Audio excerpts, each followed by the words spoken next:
Une femme n'a pas sa place à la tête d'une opération de sauvetage, surtout pas la mienne. » Les mots tranchèrent la salle de briefing comme une lame. Le capitaine Mark Grayson ne les avait pas murmurés. Il l'avait dit assez fort pour que tout le monde entende, et personne, pas même la commandante Elena Navarro, n'osa croiser son regard. Elena resta immobile. Derrière son dos, ses doigts se serrèrent en poing si fort que ses ongles s'enfoncèrent dans ses paumes. Mais son visage ne montra rien. Pas un tressaillement, pas un tremblement, juste une immobilité, comme si elle s'y était attendue. Après tout, c'était le cas. Depuis qu'elle avait été nommée à la tête de l'unité Alpha 9, une équipe entièrement composée de vétérans masculins d'élite, la résistance n'avait pas été une question de si, mais de quelle brutalité. Elle se tourna lentement, ses yeux sombres balayant la pièce. 12 hommes, endurcis, décorés. La plupart avaient vu la mort de plus près qu'elle, mais aucun d'entre eux n'avait affronté plus de doutes, plus de feux invisibles, qu'elle en entrant dans cette pièce avec un titre qu'il ne pensait pas qu'elle méritait. « Je n'ai pas été nommée pour être aimée, » dit-elle calmement. « J'ai été nommée pour vous ramener vivant. » La pièce resta silencieuse, à l'exception du faible bourdonnement de la ventilation. Le sergent Dwyer s'agita sur son siège. Le lieutenant Chen griffonna quelque chose sur son bloc-notes, sans lever les yeux. Mark, question de Mark. Il eut un sourire narquois, se pencha en arrière et croisa les bras comme s'il regardait un spectacle qui avait déjà perdu son intérêt. Dehors, la tempête de neige hurlait. Leur mission était à haut risque, un sauvetage en montagne d'une équipe de géologues bloquée après une avalanche inattendue. Le temps jouait déjà contre eux, et maintenant, la confiance de la moitié de l'équipe aussi. Elena se fichait de leur approbation. Elle n'en avait pas besoin. Ce dont elle avait besoin, c'était de leur obéissance. Et si elle ne pouvait pas l'obtenir, elle se contenterait de leur silence. Pour l'instant. Quelques heures plus tard, entassée dans l'hélicoptère de transport qui vrombissait en fendant les vents glaciales, elle gardait les yeux sur le terrain en contrebas, pendant que le reste de l'équipe murmurait entre eux par radio. Elle n'écoutait pas, mais elle savait. Il la prenait pour une arriviste parachutée par l'administration. Une embauche pour la diversité.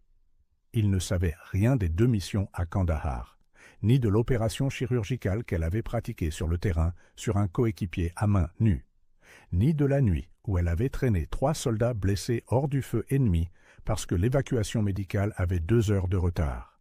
Il ne voulait pas savoir, parce que la connaître, c'était admettre qu'elle ne rentrait pas dans la case qu'ils avaient, construite pour les femmes comme elle, une case marquée inférieure. L'hélicoptère eut une violente secousse, un cisaillement de vent. Elena se cala et aboya l'ordre de descendre.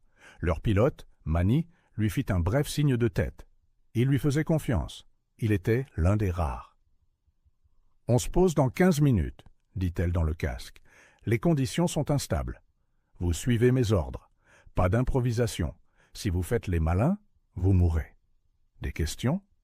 Personne ne répondit. Tant mieux, pensa-t-elle. La peur vaut mieux que la défiance.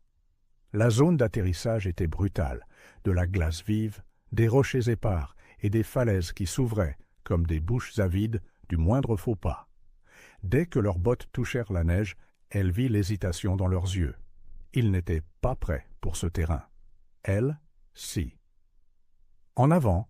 ordonna-t-elle. Ils se mirent en marche. 3 heures après le début de la randonnée, la tempête revint en force. La visibilité chuta à quelques mètres. Les communications devinrent crachotantes. Elena fit signe de s'arrêter près d'une paroi rocheuse et ordonna de monter un abri temporaire. Alors que l'équipe se blottissait, Mark reprit la parole, la voix assez forte pour que tous l'entendent. « C'est une mission suicide. On ne trouvera personne en vie. Et si c'est le cas, ils regretteront de ne pas être morts. » Elena se tourna. « Si vous ne croyez pas en la mission, capitaine, demandez une évacuation. » Il ricana. « Vous ne me faites pas peur, commandante. »« Pas encore, » dit-elle froidement. « Mais ça viendra. » Le vent rugit de nouveau, manquant d'emporter ses mots. Mais pas tout à fait. Cette nuit-là, Alors qu'ils dormaient à tour de rôle sous des couvertures thermiques de fortune, la glace sous leur abri se fissura. Un long gémissement résonnant. Helena se réveilla instantanément. Instinct, expérience, survie. « Debout, maintenant !» cria-t-elle. Ils se démenèrent. Confus, Marc leva les yeux au ciel, jusqu'à ce que la corniche cède. La moitié du campement glissa. L'équipement fut dispersé. Ils parvinrent à peine à mettre tout le monde sur un terrain plus élevé à temps. Un homme, le caporal Jensen, se déboîta l'épaule. Helena la lui remit en place d'un mouvement rapide et brutal qui le fit hurler. « Vous me remercierez plus tard, » murmura-t-elle. Ce fut le premier moment où certains la regardèrent différemment. Pas avec confiance, pas encore, mais avec une forme de reconnaissance. Peut-être, juste peut-être, était-elle plus que l'uniforme. Jensen ne parla pas pendant des heures après qu'elle lui eut remis l'épaule. Il gardait son bras contre son corps, les yeux baissés, la respiration courte à cause de la douleur.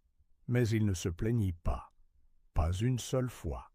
Et quand Helena vint prendre de ses nouvelles, il se contenta d'hocher la tête.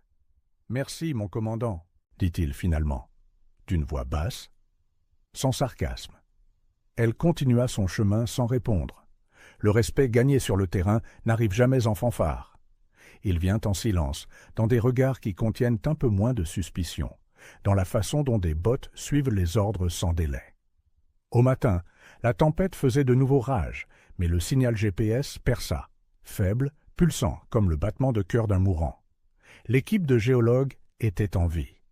Quelque part près de la crête, à 3,2 miles à l'est, ensevelie sous la neige et la roche fracturée. Et la route pour les atteindre? Presque verticale.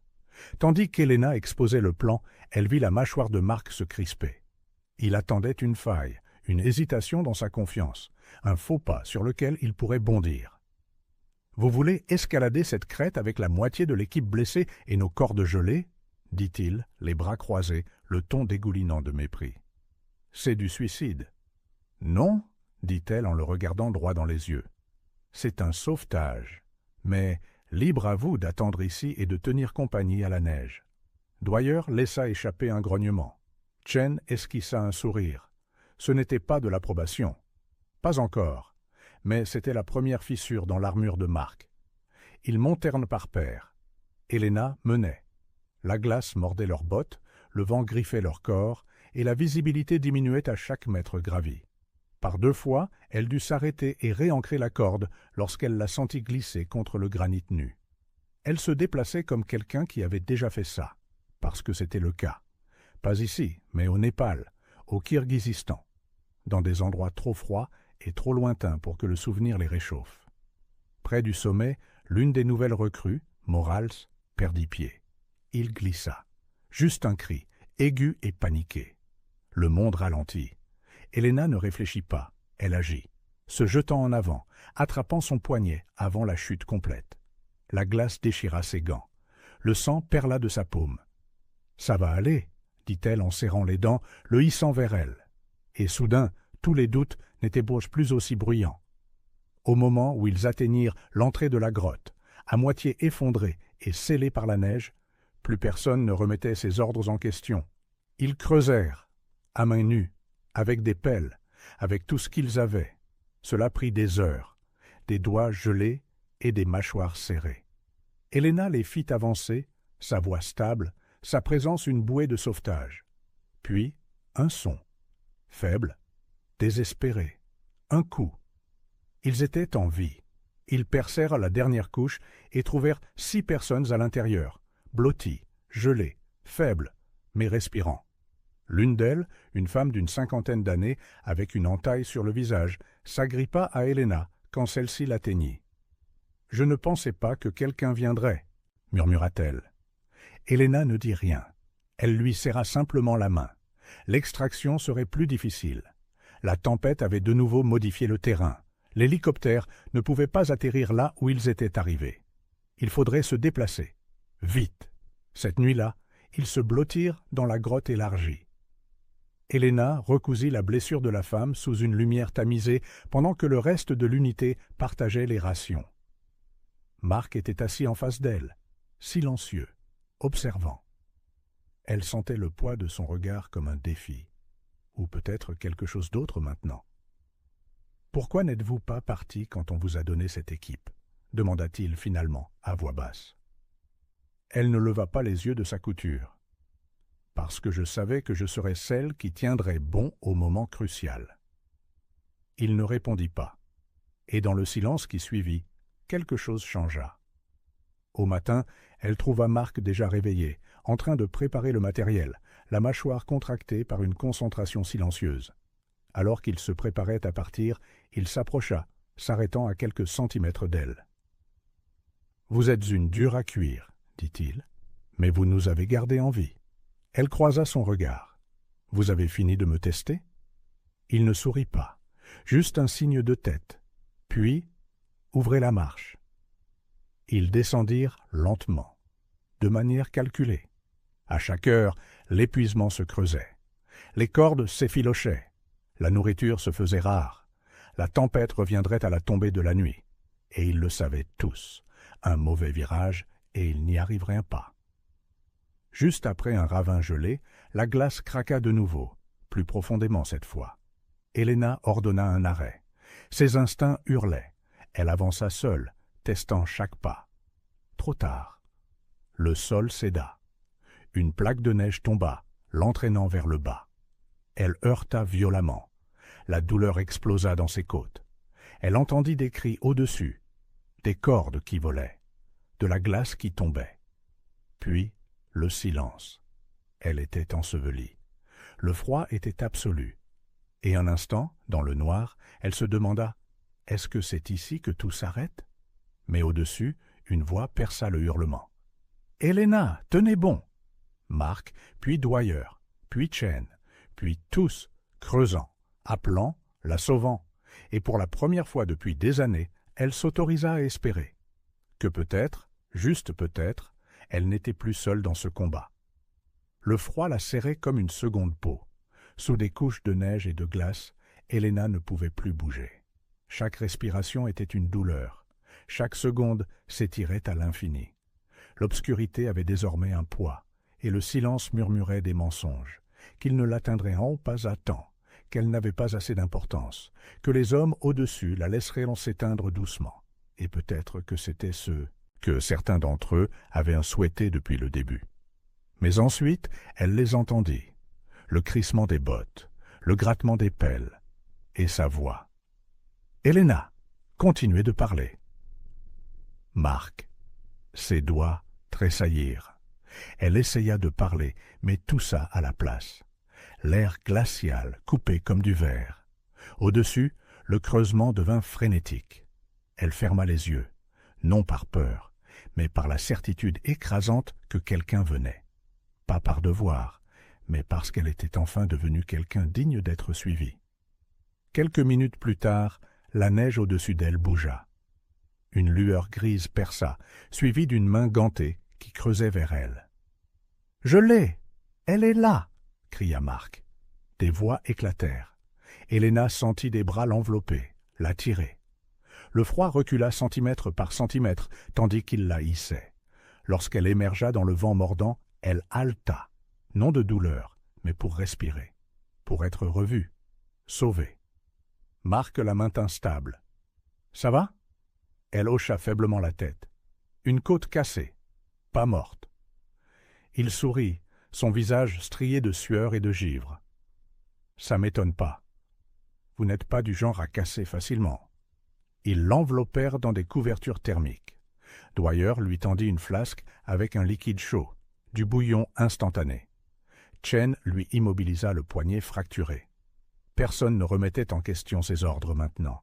Personne ne doutait de ses choix. Il se déplaçait comme une unité. La sienne. La dernière partie de la descente fut brutale. Les civils secourus étaient faibles, trébuchant à chaque pas, et la tempête s'abattit avec vengeance. La visibilité tomba à quelques centimètres, mais l'équipe avançait avec résolution, non avec ressentiment. Chaque fois qu'Helena faiblissait, quelqu'un tendait la main. Pas de mots, juste des mains, une présence. Près du point d'extraction, le vent fit perdre l'équilibre à l'un des scientifiques. Helena, boitant maintenant, le rattrapa avec son bras valide. Son corps hurla de protestation, mais elle ne lâcha pas. « On y est presque », murmura-t-elle. Puis, le son. Des pales d'hélicoptères, lointaines, faibles, l'espoir. Ils allumèrent une fusée de détresse. En quelques minutes, l'oiseau de sauvetage descendit à travers le brouillard comme un miracle d'acier. Un par un, ils chargèrent d'abord les blessés et les civils. Helena essaya d'aider, mais Mark l'arrêta. « C'est votre tour, dit-il. » Elle secoua la tête.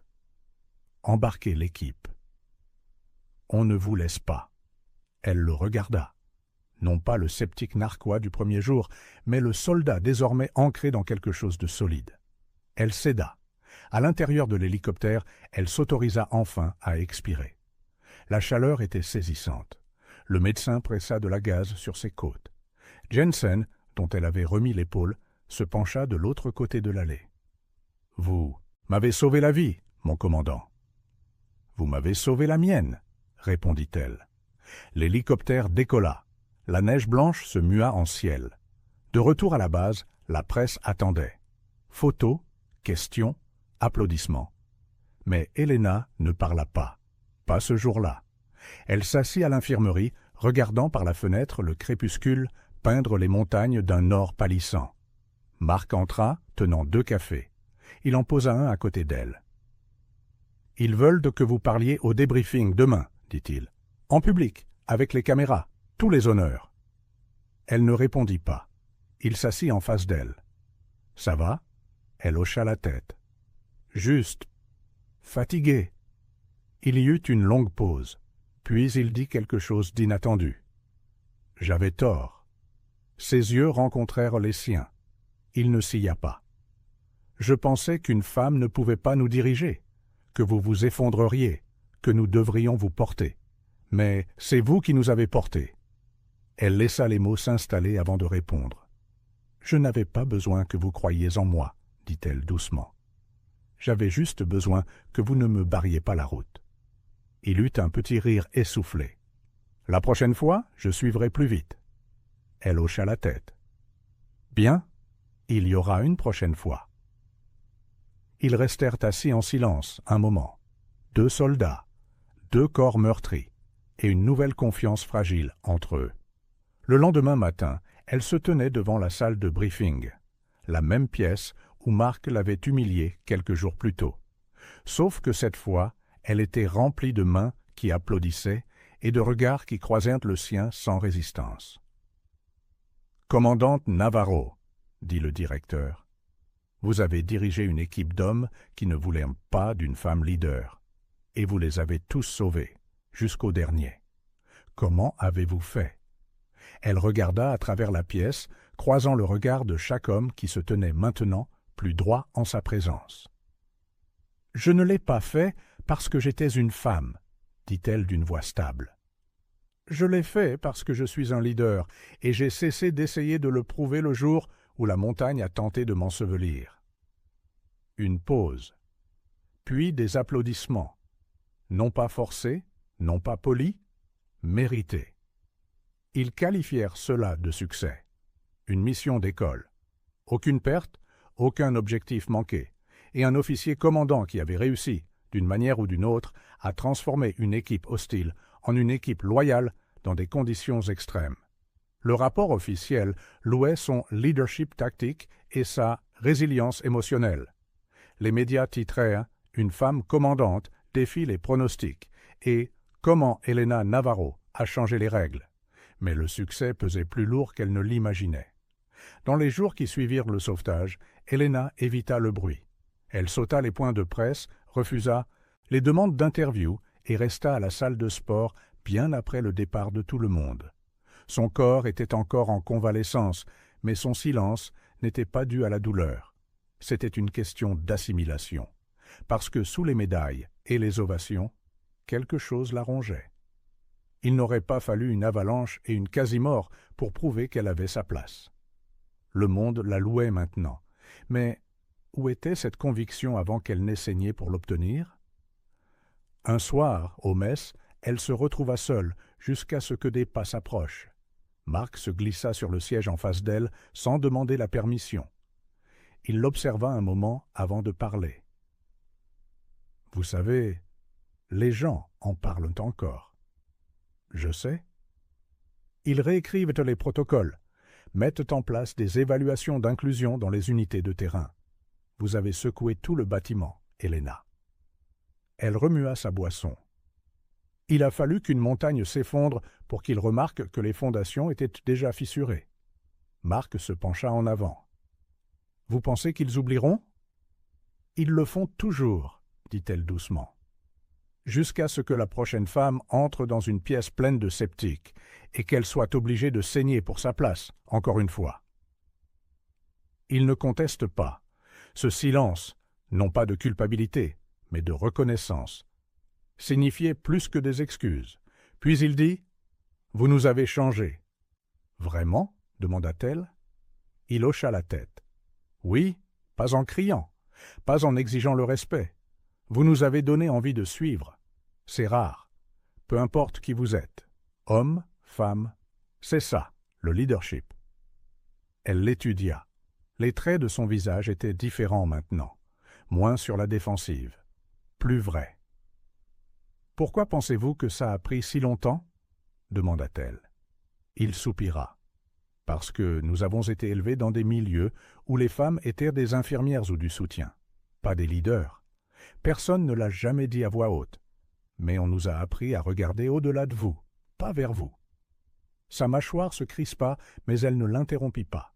« Je vous ai vu comme une menace, » admit-il, « parce que si vous étiez meilleur que moi, alors peut-être que je n'étais pas celui que je pensais être. » Ces mots frappèrent comme un tonnerre silencieux. Ceci, c'était la conversation que personne n'enregistrait, celle que personne n'acclamait, mais elle comptait plus que toutes les ovations réunies. Après un moment, elle dit « Alors, assurez-vous de ne pas être le dernier homme à le comprendre. » Il eut un petit sourire. Marché conclu.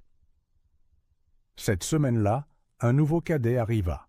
Une jeune femme, fraîchement sortie de l'académie. Elle entra dans la salle de loisirs avec de grands yeux et les épaules raides, exactement comme Helena autrefois. La pièce ne devint pas silencieuse, mais elle devint consciente. Les regards la suivaient, la mesuraient, la jugeaient sans mots. Helena observait depuis le fond de la pièce. Marc se leva, se dirigea vers la jeune femme, se présenta, proposa de lui faire visiter les lieux. Aucune mise en scène, aucun applaudissement, juste un petit acte pour reconstruire une culture. Cette nuit-là, Helena écrivit une lettre, pas à quelqu'un en particulier, juste pour elle-même, un rituel qu'elle avait commencé des années auparavant lors de sa première mission. Elle ne les gardait pas toujours. La plupart étaient brûlées ou effacées. Mais celle-ci, elle la plia et la glissa dans son casier. Il disait que j'étais trop émotive, trop calculatrice, trop douce, trop dure, trop silencieuse, trop bruyante, trop et pas assez. Ils m'ont regardé tomber, puis m'ont demandé comment j'avais grimpé.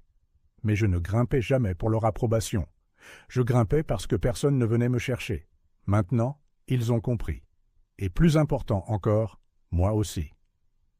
Une semaine plus tard, elle se tenait devant un nouveau groupe d'officiers de terrain, des stagiaires, principalement des hommes, tous la regardant avec un mélange d'admiration et de malaise.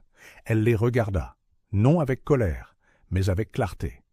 « Vous n'avez pas le droit de décider de la valeur de quelqu'un en le regardant, » dit-elle. « Vous la décidez en observant ce qu'il fait quand tout s'effondre. » Elle marqua une pause, laissa le silence s'installer. Le respect, ce n'est pas quelque chose que l'on donne quand c'est facile. C'est quelque chose que l'on donne quand il est mérité, et quand on réalise que nos préjugés ont failli nous coûter la vie. Pas une âme ne bougea. Derrière elle, le projecteur affichait une carte de la zone de sauvetage, des crêtes gelées, des coordonnées, des photos des scientifiques piégés.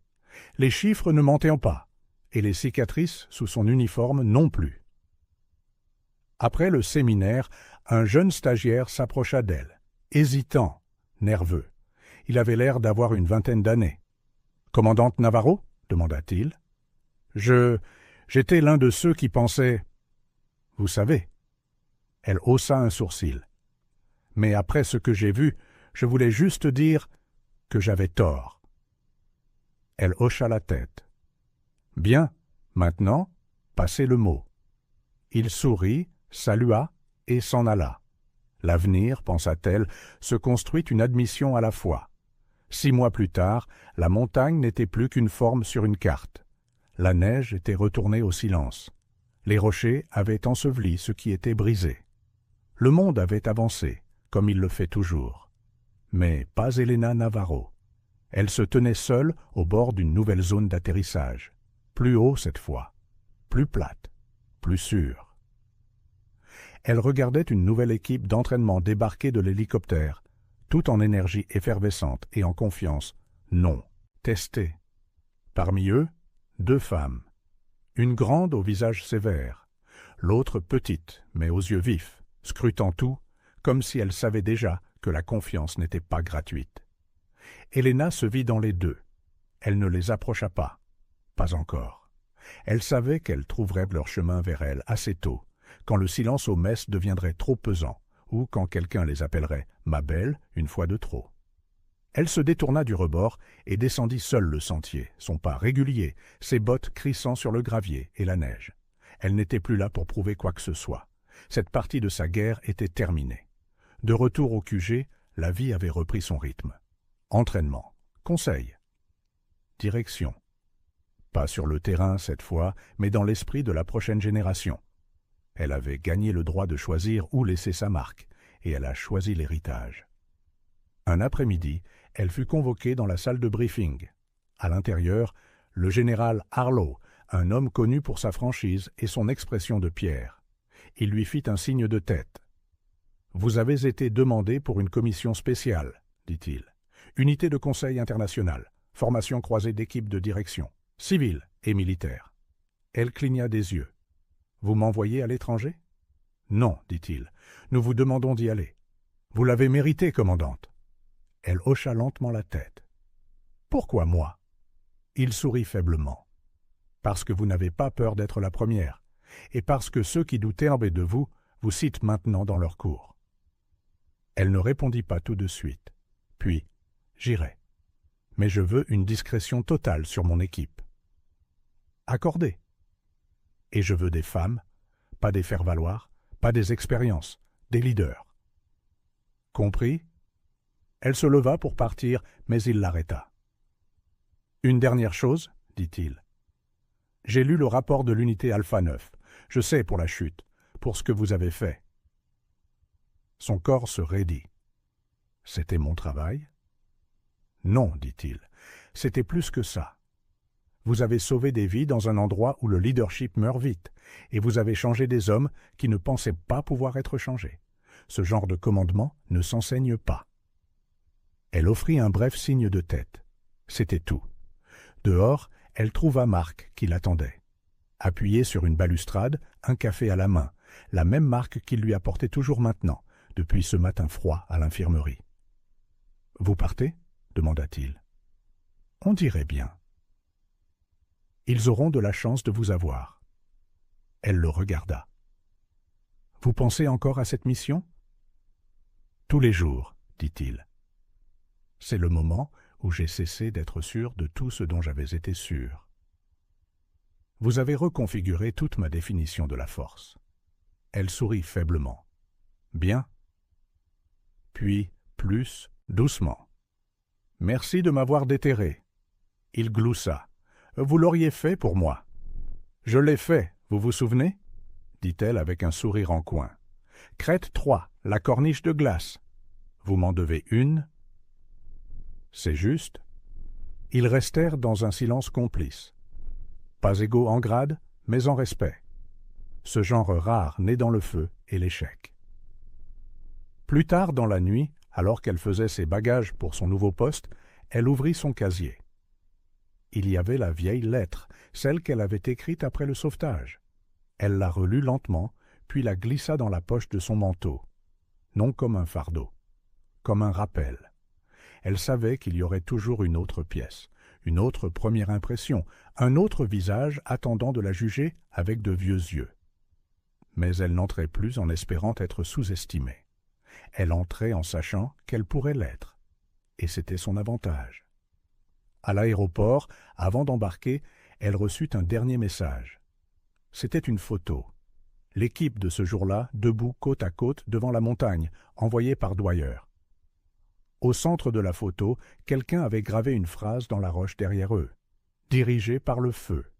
Sauvé par elle. » Elle sourit, non pas parce qu'elle avait besoin de cette validation, mais parce que quelqu'un qui avait autrefois douté d'elle, avait choisi de l'écrire dans la pierre.